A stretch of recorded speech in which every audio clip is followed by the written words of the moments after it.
Hello everyone, स्वागत है आपका मेरे ऑनलाइन यूट्यूब चैनल संकल्प मैथ क्लासेस में। स्टूडेंट्स, इस क्लास के माध्यम से मैं हिंदी मीडियम के क्लास 10th के विद्यार्थियों को मैथ की क्लास करवा रहा हूं। उम्मीद है आपको ये वीडियो पसंद आ रही होगी। तो इसी उम्मीद के साथ आइए शुरू करते हैं आज का अपना लेक्चर। स्टूडेंट्स, इसके पहले वाले लेक्चर में हमने अंकगणित की आधारभूत प्रमेय और साथ ही साथ एक प्रमेय की उत्पत्ति की थी और उन दोनों के मदद से हमने √2 की अपरिमेयता को सिद्ध किया था। आज हम उसी पर आधारित जो हमारा नेक्स्ट एक्सरसाइज यानी 1.3 है, इसके क्वेश्चंस को सॉल्व करने की कोशिश करेंगे। ठीक है, तो आइए देखते हैं। सबसे पहले पहला क्वेश्चन, इसमें सिद्ध कीजिए कि √5 एक अपरिमेय संख्या है। हमने √2 की अपरिमेयता सिद्ध की थी, सेम वैसे ही हम √5 की अपरिमेयता भी सिद्ध कर सकते हैं। ठीक है, तो आइए देखते हैं इसके लिए हमको क्या करना होगा। तो सबसे पहले हम क्या करते हैं, मैंने आपको बताया था कि हम इस कथन का उलट यानी इसका विलोम हम मानते हैं और फिर प्रोसेस की मदद से जो हमने माना है उसको गलत सिद्ध करते हैं।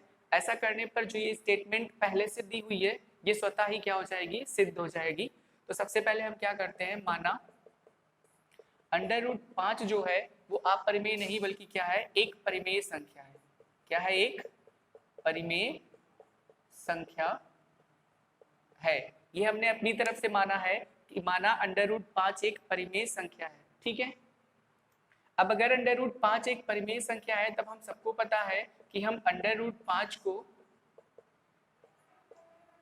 इस रूप में लिख सकते हैं, यानी r/s के रूप में लिख सकते हैं, क्योंकि हम सबको पता है कि जो परिमेय संख्याएं होती हैं वो अंश और हर के रूप में होती है ना। तो r/s के रूप में हम लिख सकते हैं। फिर हम इसका सरलीकृत रूप लिखते हैं। सरलीकृत रूप का क्या मतलब होता है कि r और s यानी अंश और हर में जो अधिकतम उभयनिष्ठ घात है, अधिकतम उभयनिष्ठ जो अभाज्य गुणनखंड है उसके भाग देने पर अंश और हर दोनों में जो चीज यहाँ पर निकल कर आती है यानी वही क्या होती है, उसका सरलीकृत रूप। मैंने आपको बताया था कि जैसे मान लीजिए 5/10 एक परिमेय संख्या है, 5 और 10 की जो अधिकतम उभयनिष्ठ अभाज्य गुणनखंड है वो 5 है, तो हमने इसमें 5 से भाग किया तो ये 5 एकम 5 और 5 दूनी 10, यानी कि ये जो परिमेय संख्या है इसका सरलीकृत रूप कितना आ गया, 1/2। स्टूडेंट, सरलीकृत रूप जो होता है उसके अंश और हर सह अभाज्य होते हैं। सह अभाज्य का मतलब एक के अलावा कुछ और गुणनखंड कॉमन ना हो, यानी इन दोनों में कोई भी उभयनिष्ठ अभाज्य गुणनखंड नहीं होगा। ठीक है, तो इस तरीके से जो हमने √5 को परिमेय रूप में लिखा, फिर उसका सरलीकृत रूप a और b है। तो इस a और b में यानी यहाँ जो a है और जो b है वो कैसे होंगे, सह अभाज्य होंगे। सह अभाज्य, सह अभाज्य का मतलब मैंने आपको बताया कि इसमें एक के अलावा फिर कोई और गुणनखंड कॉमन नहीं होगा, उभयनिष्ठ नहीं होगा। तो a और b कैसे हैं, सह अभाज्य हैं। ठीक है, तो क्या हो गया, √5 जो हो गया वो a/b के बराबर हो गया। यहां से अगर हम क्रॉस मल्टीप्लाई करें तो यह हो जाएगा √5b और बराबर कितना, a। अगर हम दोनों पक्षों का वर्ग कर दें यानी वर्ग करने पर, तो वर्ग करने पर हमको क्या मिलेगा, √5 का वर्ग तो 5 हो जाएगा, b का वर्ग b² हो जाएगा और a का वर्ग कितना हो जाएगा, a²। ठीक है, अब जो हमने प्रमेय पढ़ा था कि अगर कोई संख्या यानी p किसी संख्या के वर्ग को विभाजित करता है तो p उसको उस वास्तविक संख्या को भी विभाजित करेगा, ये प्रमेय था। यानी कि अगर 5b² बराबर a² हुआ है तो इसका मतलब a² का जो गुणनखंड है, अगर हम इसको इस तरीके से लिखें तो 5 गुणे b और गुणे कितना होगा, b। अब a² का गुणनखंड 5 गुणे b है, जिसमें 5 एक अभाज्य संख्या है। तो हमको पता है कि जो भी अभाज्य गुणनखंड होते हैं किसी संख्या का, वो अभाज्य गुणनखंड उस संख्या को विभाजित करते हैं। इसलिए a² जो है वो 5 से क्या होगा, विभाजित होगा। 5 से क्या होगा, विभाजित होगा। और जब ये 5 से विभाजित होगा तो हमने प्रमेय में पढ़ा था अगर a² 5 से विभाजित है तो a भी 5 से क्या होगा,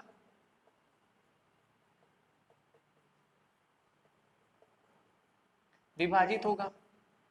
ठीक है, प्रमेय में हमने यही पढ़ा था ना कि अगर a स्क्वायर 5 से विभाजित है यानी a स्क्वायर p से विभाजित है तो a भी p से विभाजित होता है।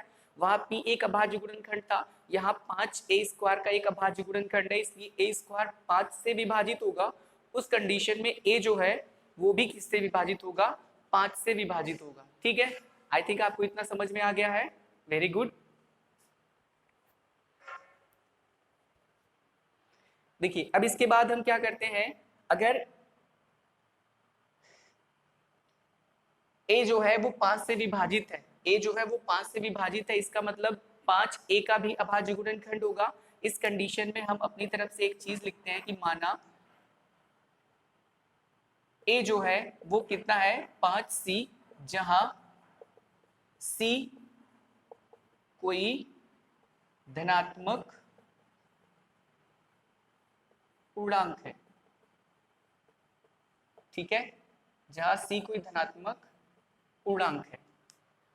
ये हमने इसलिए लिखा हुआ है क्योंकि हमको पता है कि a अगर 5 से विभाजित है तो एक के अभाज्य गुणनखंड में 5 आएगा, तो उस कंडीशन में हम a बराबर 5 ही हमने अपनी तरफ से माना और इसको यहाँ लिखा है। अब अगर हम इस मान को यहाँ पर ट्रांसफर कर दें, तब अगर a बराबर 5 ही हम यहाँ पे रख दें तो हो जाएगा 5b का वर्ग बराबर, यहाँ पे रखने पर 5c, क्योंकि a का मान 5c है और फिर पूरे का कितना वर्ग, 5 का वर्ग हम सबको पता है 25 होता है और c का वर्ग कितना होगा, c स्क्वायर। अब ये यहाँ से हमको मिल गया 5b का वर्ग जो है वो बराबर हो गया 25c के वर्ग के। तो 5 एकम 5 और 5 बचे कितना, 25। तो फिर इस कंडीशन में क्या आएगा, b स्क्वायर बराबर 5c स्क्वायर। ठीक है, अगर इसको हम b स्क्वायर के अभाज्य गुणनखंड के रूप में लिखें तो 5 गुणे c यानी 5 जो है 5 वो b स्क्वायर का अभाज्य गुणनखंड हो गया। अब अगर 5 b स्क्वायर का अभाज्य गुणनखंड हो गया तो फिर से प्रमेय से b स्क्वायर 5 से क्या होगा, विभाजित होगा। Very good. तो फिर हम यहाँ लिख सकते हैं अतः b स्क्वायर 5 से विभाजित होगा। ठीक है, अब अगर b स्क्वायर 5 से विभाजित होगा तब b भी 5 से क्या होगा, विभाजित होगा। होगा कि नहीं होगा, प्रमेय में तो हमने यही पढ़ा है ना, प्रमेय में तो हमने यही पढ़ा है ना कि विभाजित होगा। तो इस तरीके से b भी क्या हो गया, 5 से विभाजित हो गया। b भी क्या हो गया, 5 से विभाजित हो गया। अब b अगर 5 से विभाजित है, फिर से देखिए यहाँ पे ये जो चीज यहाँ पे लिखा हुआ है a भी 5 से विभाजित, ये इतनी चीज आप थोड़ा सा देखिए, a भी 5 से विभाजित और b भी 5 से विभाजित। इसका मतलब अगर a 5 से विभाजित है, b भी 5 से विभाजित है, तो a और b के अभाज्य गुणनखंड में 5 आएगा कि नहीं आएगा, बिल्कुल आएगा, क्योंकि a अगर 5 से विभाजित है, b भी 5 से विभाजित है, तो a और b का एक उभयनिष्ठ गुणनखंड क्या हो गया, 5 हो गया। तो हम यहां लिखेंगे अतः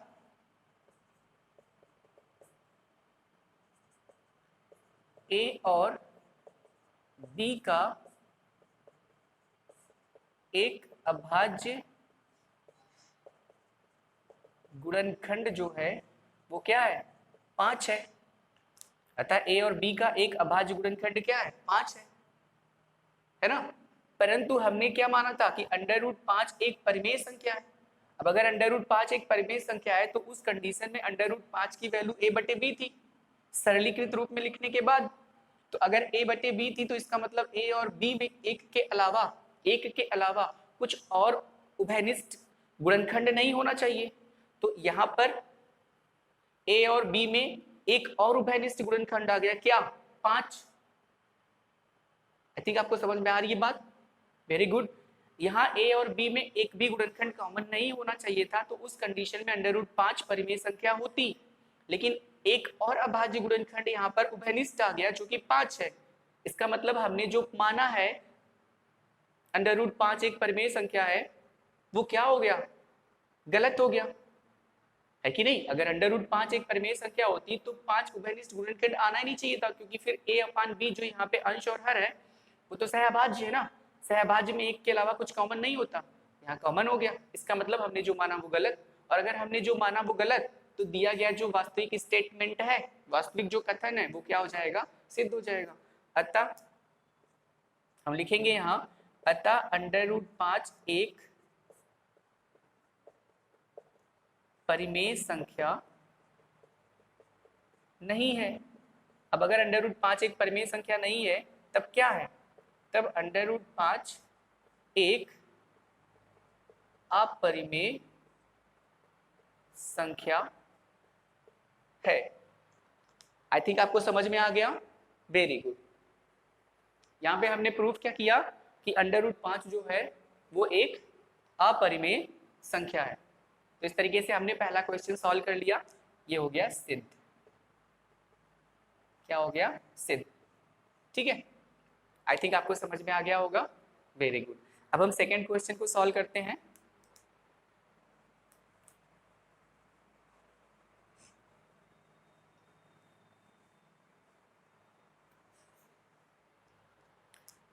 क्वेश्चन नंबर 2।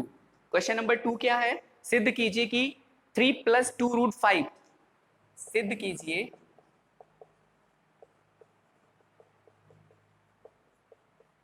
कि 3 + 2 रूट 5 यानी 3 + 2 अंडर रूट 5 एक अपरिमेय संख्या है, एक अपरिमेय संख्या है। ठीक है, यहां हमको क्या सिद्ध करना है, यहां हमको सिद्ध करना है कि 3 + 2 रूट 5 जो है, 3 + 2 रूट 5 कैसी संख्या है, एक अपरिमेय संख्या है। तो आइए देखते हैं फिर हम इसको किस तरीके से प्रूफ करते हैं। ये भी बहुत आसान है, चलिए। तो 3 + 2 रूट 5 एक अपरिमेय संख्या है, फिर से हम इसमें वही चीज मानेंगे, इस स्टेटमेंट के अगेंस्ट यानी इसके विरुद्ध एक दूसरा स्टेटमेंट हम मानेंगे, फिर उसको गलत सिद्ध करेंगे, तो ये स्वतः सिद्ध हो जाएगा। तो फिर हम क्या करते हैं, माना 3 + 2 रूट 5 जो है वो एक परिमेय संख्या है, परिमेय संख्या है। बहुत ही आसान है, आई थिंक आप सबको अच्छे से समझ में आ रहा होगा।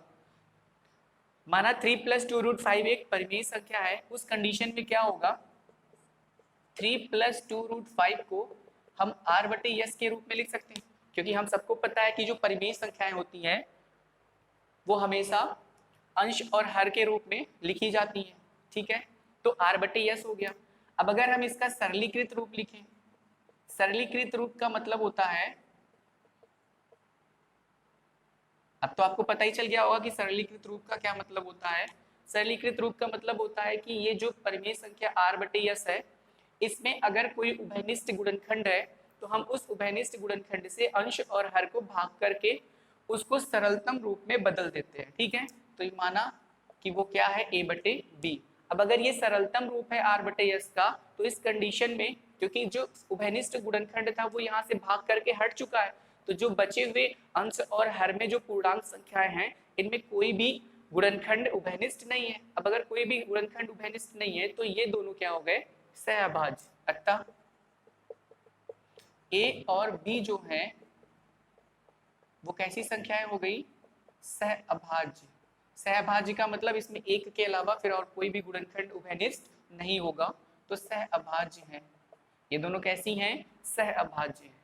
ठीक है, तब अगर हम इसको इसके बराबर लिखें यानी 3 + 2 रूट 5 को a/b के रूप में लिखें और 3 को इस तरफ ट्रांसफर करें, तो 2 रूट 5 जो होगा वो a/b माइनस कितना, 3 हो जाएगा। ठीक है, सबको इसके नीचे एक मानेंगे तो सबको भिन्नों को हल करना तो आता है ना, तो इस तरीके से हम इसको सिंप्लीफाई करके देखते हैं। तो हमें पता है कि क्रॉस मल्टीप्लाई फिर इन दोनों का मल्टीप्लाई यानी a × 1 तो a हो जाएगा, 3 × b तो 3b हो जाएगा और b × 1 तो b हो जाएगा।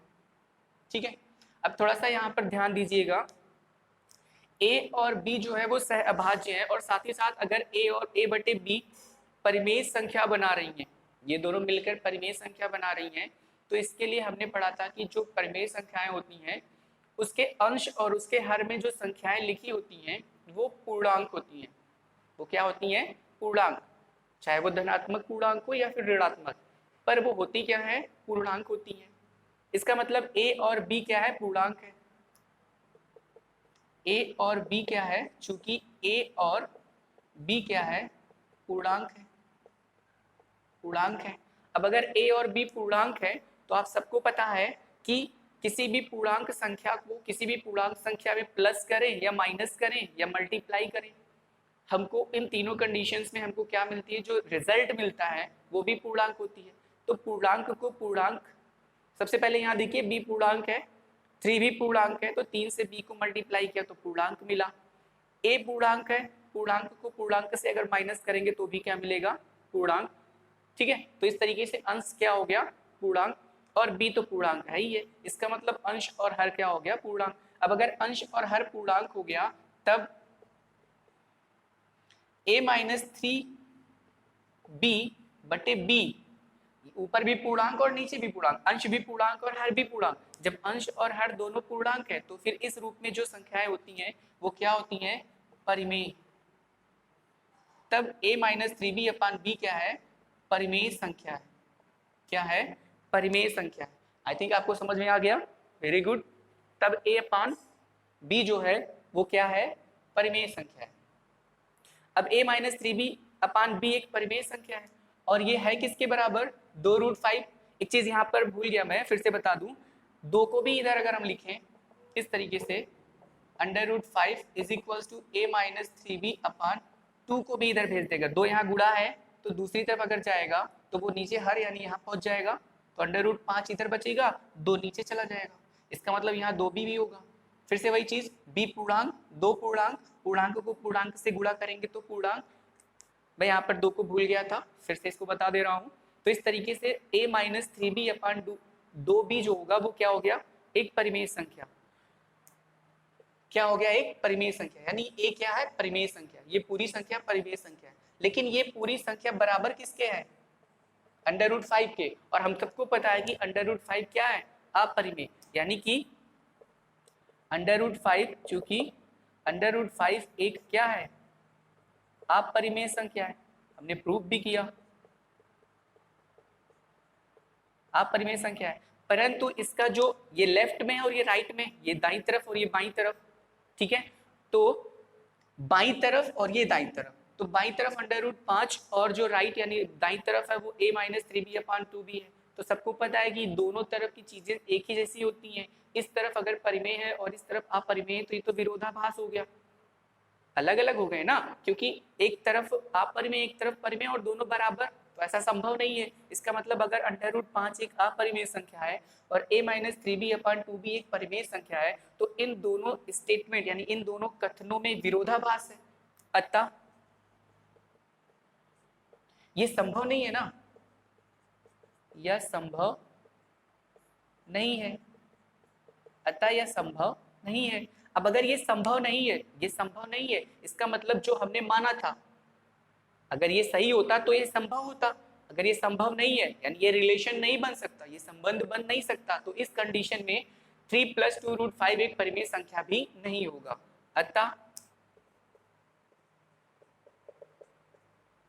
3 + 2√5 जो है वो एक परिमेय संख्या नहीं है।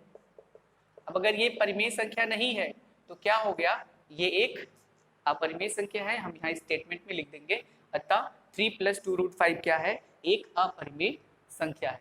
आई थिंक आपको समझ में आ रहा होगा, वेरी गुड। तो स्टूडेंट्स, आज के लेक्चर में हमने 2 क्वेश्चंस को सॉल्व किया एक्सरसाइज 1.3 का। इसके नेक्स्ट वीडियो में हम एक क्वेश्चन और बचा उसको सॉल्व करेंगे। तो अगर आपको ये वीडियो पसंद आ रही है तो वीडियो को लाइक करिए, शेयर करिए और सब्सक्राइब करना भी ना भूलिए। हैव अ गुड डे, धन्यवाद।